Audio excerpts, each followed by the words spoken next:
actually prefer it to some of the newer street courses, because some of the newer street courses, they've created a lot of runoff, and they've moved walls back at the apexes. And for me, Long Beach, you've got to be inch perfect every single corner.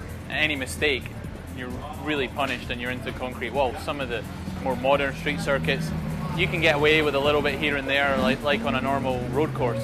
So Long Beach is one of my favourites, and I think as much as being a historic course, it's a classic. So I love it.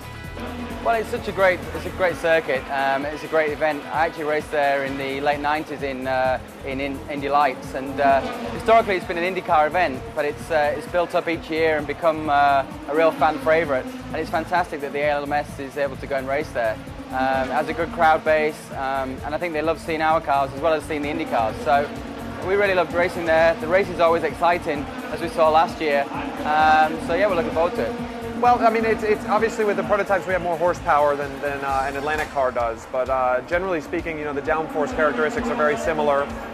So the tires are obviously better. The Michelin tires are much better than the spec tire that was in the Atlantic cars. So you notice the track changes, the grip changes a bit more during the course of a weekend.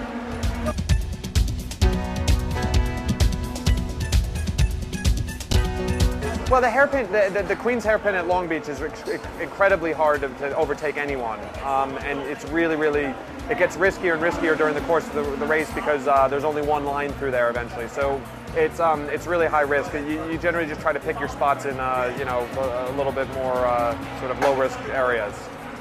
It's always difficult. I mean, that's the great thing about our series is that the traffic plays such a huge part in the outcome of the race. Even more so on a street course, and somewhere like Long Beach, been typically tight and twisty, it really can shake up the race massively. So it's always, as I said, it always provides good racing, and always usually provides an upset as well. So it should be a lot of fun. I think you have the same challenges in both categories. I think for me this year, going back there with the Lola Mazda closed top is going to be a little bit different because your point of view is different. You have the pillars there, so it's going to take a lap or two to get my bearings on where everything is. But I think having driven both, we deal with the same kinds of issues in both cars.